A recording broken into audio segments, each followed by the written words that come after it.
Le petit-neveu de Christiane Taubira interpellé à l'aéroport avec 10 kilos de cocaïne, Amaury Bucco. Oui, un homme a été... Verdez. Pardon, comment? Pour toi, chez nous. Un homme a été arrêté hier à l'aéroport de Cayenne, en Guyane. Cet homme, il s'appelle Kevin, il est âgé d'une petite vingtaine d'années, il est né en 2001 et effectivement, il transportait une énorme quantité de drogue puisque c'était près de 10 kilos de cocaïne et effectivement, cet homme, ce n'est pas n'importe qui. Alors, il allait Après, elle n'est pas responsable, ça. Attendez, je vais le dire, évidemment. Effectivement, c'est le petit-neveu de Christiane Taubira qui elle-même vient de Guyane, qui a été, donc on le sait, ministre de la Justice sous François Hollande et qui, évidemment, n'est absolument pas responsable des actes de son petit-neveu et qui a d'ailleurs fait savoir par son entourage qu'elle n'avait pas eu de contact récent avec lui et qu'elle condamnait évidemment les actes de son petit-neveu. Le petit-neveu, du coup, a été placé en garde à vue. Il risque quand même 10 ans d'emprisonnement à 75 000 €, 7 500 000 € d'amende. Mais 7 millions 700 000 non, c'est peut-être 75 000 € d'amende. Excusez-moi, c'est parce que je suis un peu loin de mes 500 000 € d'amende, c'est oui, l'Arcom avec moi. Rien à voir. Pas du tout le même délire. Hein. Et alors après, mais plus de plus grosses. Franchement, quand on y pense, vraiment, en vérité. C'est vrai, c'est ça qui est fou. Voilà, 75 000 € d'amende, on a pris 3 millions et demi. Non mais 7 millions et demi même en tout. En vérité, quand on y pense, c'est vrai que. Et non, ce que m'a dit une. Il y a quand même. C'est quand même et ce que m'a dit une magistrate qui a longtemps travaillé dans les départements d'outre-mer, c'est que c'est probablement pas un gros dealer, ce petit-neveu, parce qu'en général, c'est pas les gros dealers qui font eux-mêmes les transports de drogue. C'est plus probablement une mule, ce qu'on appelle une mule, qui fait des ravages en fait dans ces départements d'outre-mer, parce que soit ils ingèrent la drogue, soit ils la transportent 10 kilos. Là, il n'a pas pu l'ingérer, sinon il l'aurait explosé. Alors, il y a Jean-François Derek, juste que j'embrasse, parce que c'est un pote, je l'adore. Jean-François Derek, il me dit, ça m'a fait plaisir de savoir que j'étais mort. Je dois être au paradis puisque je te regarde. Merci Jean-François. Bravo. J'adore ce mec. Et vraiment, j'aimerais un jour travailler avec lui. Parce que c'est un, c'est un esprit incroyable. Ah ouais, vous croyez qu'il était mort, vous ne la ramenez pas.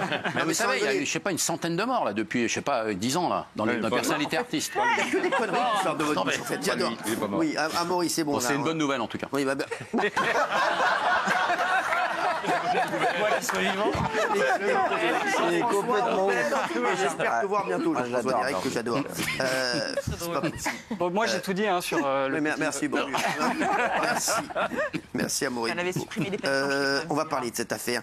Justement, l'affaire Philippine. Le principal suspect accepte finalement son extradition vers la France. Il était temps. Ah, il est gentil. On va dire, il était gentil. Raymond, ça, le mec, il accepte, d'accord. C'est bon. Sympa. Ça me rend fou, ça. Je crois que c'est Michel, mais ça me rend fou comme vous. Mais Michel. Non, c'était pas moi, mais bon, peu importe.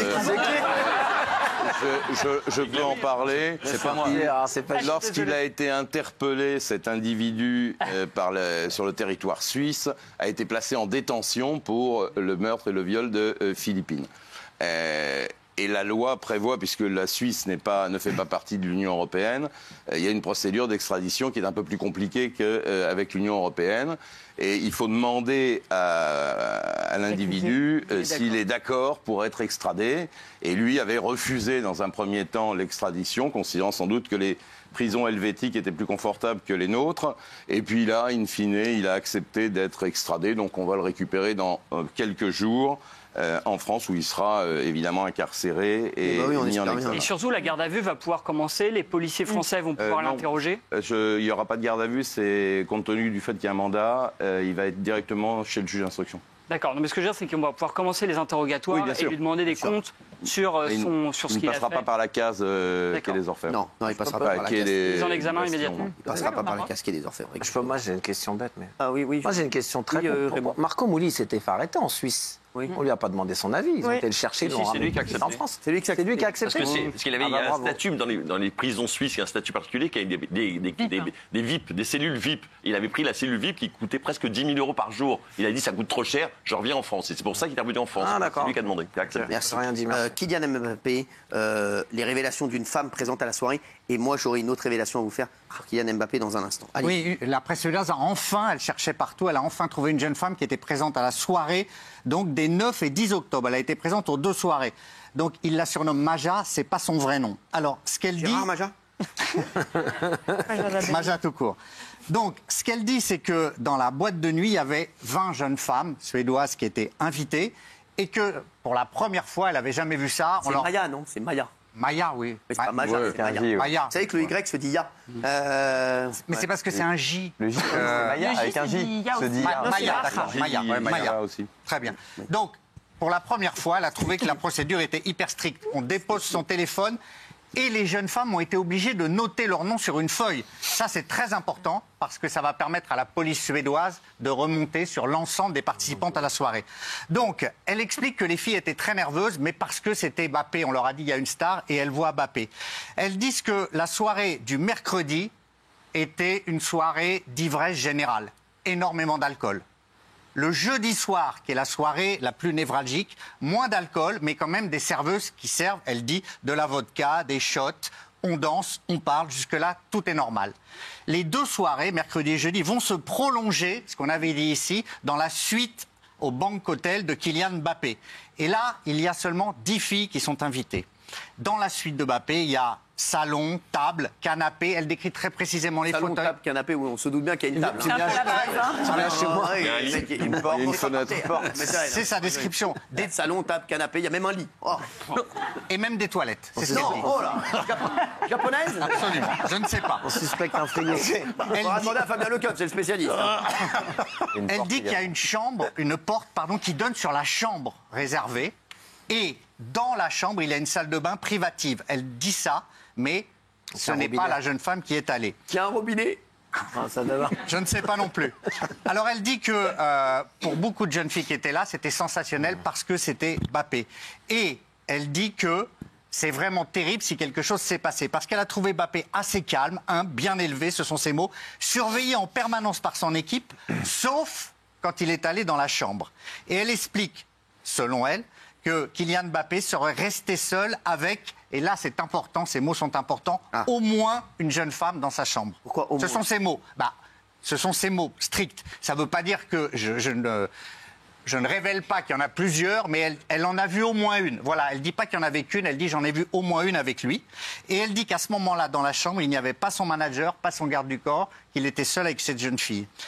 Et elle dit, attention, on me critique beaucoup d'avoir participé à cette soirée, mais ce n'est pas une soirée où les jeunes femmes sont alignées et où les joueurs viennent choisir comme ça des jeunes femmes. Ça se fait au feeling, on n'est pas obligé d'y aller, sinon ça aurait été grotesque. On voulait juste faire la fête avec lui. Voilà. Et elle dit, je ne sais pas ce qui s'est passé ensuite. Voilà. Mais c'est la première fois qu'un témoin direct de ces 2 soirées fait des révélations à la presse suédoise. Alors, concernant Kylian Mbappé également avec le Real Madrid, j'ai une info qui vient de... Voilà. D'Espagne directement. Voilà. Très proche du président. Sachez-le, si les 2 prochains matchs, apparemment, Mbappé fait de mauvais matchs en championnat et contre le Milan AC, ils vont le mettre sur le banc. Oula. Voilà, je vous le dis, il va commencer à sur le banc et ils vont remettre l'attaque de l'année dernière. Ah oui. Donc, avec notamment Bellingham, parce que l'anglais... Bellingham qui va jouer plus en avant, et voilà. Donc je vous le dis, donc là, il a 2 matchs très importants, Kylian Mbappé, sinon, malheureusement, il sera sur le banc. Ce que vous venez de révéler, ça s'appelle un ultimatum dans le foot. C'est-à-dire que tu as 2 matchs pour prouver, sinon tu es viré. C'est la procédure classique quand on veut écarter quelqu'un. Donc c'est très mauvais signe. Non, mais je vous le dis, voilà. Le fait que vous ayez cette info qui est... Ça va lui mettre la pression, donc voilà. Ah bah oui. En Ligue des Champions contre le Milan AC, lors du prochain match. Je voudrais juste qu'on parle de cette affaire Gilles Verdez qui s'est passée à Nantes. Cette affaire Sale Bougnoul, tu fais des enfants pour la CAF. Oui, alors absolument. Donc là, ce sont 2 hommes qui ont été arrêtés parce qu'il y a eu une agression raciste de leur voisine qui est enceinte. Oui. Donc c'est un couple homosexuel qui a été condamné par le tribunal correctionnel de Nantes. Ils ont frappé une mère de famille enceinte de 8 mois. Ils l'ont accusée de faire des enfants pour la CAF. Alors c'est une histoire de... D'après mes infos, elle n'était pas toute seule dans la chambre. A priori, à prendre avec des... Voilà, juste pour cette affaire, à prendre avec des pincettes, pour moi, apparemment, elles auraient été 5, Gilles Verdez. Oui. Pour Kylian Mbappé, non pas une. Ah, dans la chambre même. Voilà, après, non, mais faut prendre au conditionnel, c'est... Ah oui, là, oui, honnêtement, j'ai... Conditionnel, voilà. J'avais pas ce niveau d'information. Ça veut pas dire qu'il pouvait, voilà, la chambre, ça veut pas dire qu'on est passé dans on peut très bien faire un Google, un Google ou un Monopoly. Ou un qui est, voilà, c'est vrai, voilà, c'est pas sûr, voilà, c'est entre 1 et 5, voilà. Ça recoupe un peu, c'est beaucoup plus précis que ce que j'ai dit, ça recoupe un peu le au moins une du témoignage de la jeune femme. Voilà. Au moins une, entre une et plus l'infini. Non, mais j'avais pas ce... Exactement, autre chose. Donc là, ce sont deux homosexuels, deux personnes qui insultent cette jeune femme. Ils étaient poursuivis pour l'avoir traité de sale bougnoule devant son fils de 4 ans. Ils l'accusaient d'avoir fait des enfants pour la CAF. Et il y avait une phrase terrible, l'année prochaine, ce sera fini. L'un des deux avait lancé ça à cette jeune femme sur le ton de « il y a des promesses de restrictions budgétaires du gouvernement, tu verras, les aides, ce sera fini pour toi ». Donc voilà, ils ont été condamnés. Il y a des versions extrêmement contradictoires. Voilà, exactement. Voilà, extrêmement contradictoires. On attend de voir avant de juger, voilà. On attend de voir. Ils ont été condamnés. Hein. Ils ont été condamnés, oui. Oh, bah, très bien, c'est très bien. Ils avaient également frappé cette jeune femme et elle avait eu quand même, elle avait été hospitalisée, elle a failli perdre son enfant, en tout cas net. Très bien qu'ils aient été condamnés. Ils ont été bien condamnés ou ah bah oui, ils ont eu 18 mois avec sursis, alors qu'ils avaient un casier vierge. Donc, moins que les réquisitions. Oui, non, c'est quand même assez sévère. Moi, j'aurais mis un peu de fer. Et ils vont devoir déménager parce qu'ils ne peuvent plus rentrer en contact avec la victime. C'est très bien qu'ils déménagent loin. Merci. Slimane, accusé de harcèlement sexuel, les dernières révélations, et ça a rebondi aujourd'hui incroyablement. Michel Marie, c'est vous? Oui. Bonsoir. La précédente aussi d'ailleurs, mais c'est pas Vous lui avez volé une affaire. Excuse-moi. Allez-y. En ce qui concerne Slimane, je reviens peut-être pas sur le développement qu'a fait Gilles hier. Il fait l'objet d'une plainte pour harcèlement sexuel dans les conditions racontées. À l'issue des faits qui remontent dans la nuit du 17 au 18 décembre 2023 à Saint-Étienne, au Zénith de Saint-Étienne. Vous allez voir les nouveaux rebondissements dans un instant. Il y a une sorte de fête qui est organisée après le spectacle et les techniciens sont invités. Il y a un technicien qui se rend à cette fête, il est peut-être 1h du matin et il est coincé, entre guillemets, contre un mur il aurait été coincé contre un mur par Slimane qui aurait voulu avoir une relation sexuelle avec lui. Ce technicien refuse cette proposition. Slimane l'aurait, vraiment au conditionnel, entraîné dans sa loge pour renouveler sa demande. Et finalement, le technicien réussit à se sauver. Et il signale les faits assez rapidement, puisqu'il les signale, là on est le 18 décembre 2023, il le signale le 22 décembre. Oralement et le 3 janvier suivant par écrit. Et a priori, ce qui est important, c'est parce qu'on se pose quand même la question de la position de Slimane, et Slimane lui nie catégoriquement les faits par la voix de son avocat, en disant en réalité qu'il a fait des propositions à ce jeune homme, qu'il a échangé des SMS considérés par le technicien comme du harcèlement. Lui dit qu'il était parfaitement consentant, mais que ces messages ont été interceptés par l'épouse du technicien. Et à ce moment-là, le technicien, pour s'en sortir, pour pas perdre la face devant son épouse, aurait inventé cette histoire de harcèlement sexuel. Et Slimane affirme, par la voix de ses avocats, qu'il a tous les éléments pour le prouver. Gilles, c'est ça. Hein. Ça, c'est très important. Oui, c'est ça. C'est très important parce qu'on se demandait pourquoi le technicien, d'un seul coup, qui est plaqué contre un mur, selon sa plainte, se retrouve dans la loge de Slimane. Et en fait, cette théorie est validée par les avocats de Slimane, enfin l'entourage de Slimane, qui dit s'il est dans la loge, c'est pas que Slimane lui a forcé à aller dans la loge, c'est parce qu'il a accepté cette relation. Donc ça renforce la version de Slimane. Il y a la partie adverse, Cyril, qui est attendue par le procureur de Saint-Étienne, qui s'est exprimé, et qui dit l'avocate du plaignant m'a promis des preuves sous forme de divers enregistrements qu'elle affirme détenir et que j'attends pour voir si j'ouvre une enquête préliminaire. Notamment, on parle de vidéos. Il y aurait 30 SMS qui auraient été envoyés par Slimane et 2 vidéos. Ça, c'est la partie du plaignant. Voilà. Mais c'est vrai que cette théorie de la relation consentie est utilisée aussi par l'entourage de Slimane pour expliquer... Donc il y a une relation entre les deux ? Alors, aujourd'hui, ça semble avéré, puisque du côté de l'entourage de Slimane, il dit, en tout cas, l'entourage de Slimane...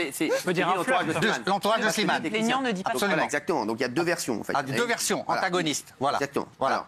Et maintenant, il y aura des éléments vidéo et des SMS. On voudrait revenir sur cette affaire, parce que c'est ça qui est important aussi, c'est Slimane, lors de l'Eurovision, puisque le Parisien fait des révélations concernant cette affaire. Oui, absolument. Alors, ils ont suivi, en fait, Slimane parce que d'après Le Parisien, ils sont au courant depuis très longtemps. Donc ils se rendent à Malmö en mai 2024 à l'hôtel, au Clarion Hôtel, où les candidats logent. Et à ce moment-là, les cadres de France Télé leur disent « Tu n'as pas le droit de parler à Slimane ». Ils disent ça aux journalistes du Parisien. Le producteur de Slimane aurait été mis au courant également début 2024. Saïd Boussif, donc le producteur de Slimane, qui dit à ce moment-là « Le Parisien, vous fouinez, vous cherchez quelque chose que vous ne trouverez jamais et qui surtout n'existe pas ». Et à ce moment-là, c'est vrai que quand on se replonge dans l'Eurovision, Slimane parle assez peu. Il y a une prestation à Londres où il ne reçoit pas trop la presse. Et ce que dit... Il a le droit. Il a absolument le droit, Cyril. Hein, oui, je dis. Oui. Voilà. Ce que suggère Le Parisien, c'est qu'à ce moment-là, peut-être, il savait que s'il s'exposait trop, le plaignant, qui, pendant un long moment, presque un an, n'a pas porté plainte, aurait pu s'énerver davantage et porter plainte. Ça, c'est une version qui est apportée aujourd'hui. Et donc, ils essayent d'avoir Slimane, très peu d'interviews, rien. À ce moment-là, ils préviennent même la chef de la délégation, Alexandra Redamiel, pas Madame Ernotte. En fait, ils alertent tout le monde. Ils alertent même TF1. Et TF1 aurait pu ou dû être au courant parce que le technicien avait arrêté de travailler et c'était une filiale. Le producteur des concerts de Slimane, c'est Play Tout. C'est une filiale de TF1. Alors, sachez que Alexandra Redamiel a été convoquée par Delphine Ernotte aujourd'hui. Justement la chef de la délégation, pour avoir des infos, parce que Delphine Ernotte n'était pas au courant, et apparemment ça a chauffé, ça a chauffé sévère. Oui. Sur TF1, il sera donc... Au Énergie Musique. Il y sera. C'est sûr. C'est confirmé. Il y sera ce week-end. Oui, confiance maintenue, il y sera. D'accord, donc Slimane sera au Énergie Musique. Autre élément de langage de son avocate, puisque je vous donne tout, apparemment elle aurait dit « Slimane avait le numéro de téléphone du technicien, comment a-t-il pu l'obtenir si ce n'est du technicien lui-même ?» Exactement, ça c'est la version qui maintient. Après on peut donner son numéro. Oui, absolument. Le numéro de plein de gens, c'est pas parce que j'ai un numéro que j'envoie des photos de... Voilà. Évidemment, bien sûr. Après voilà, c'est quand même... voilà, c'est un... En tout cas, on a eu la version de Slimane, qui dit donc qui est claire. Et voilà, il s'est passé apparemment voilà. Les SMS ont été interceptés, comme disait Michel, par la femme du technicien. Il s'est passé quelque chose. Et aurait été, bien sûr. Voilà, oui. Selon il y a les deux versions. Deux versions antagonistes totalement. La version de Slimane. Merci à tous d'avoir été avec nous tout de suite. Bandit sur C8. Très bien.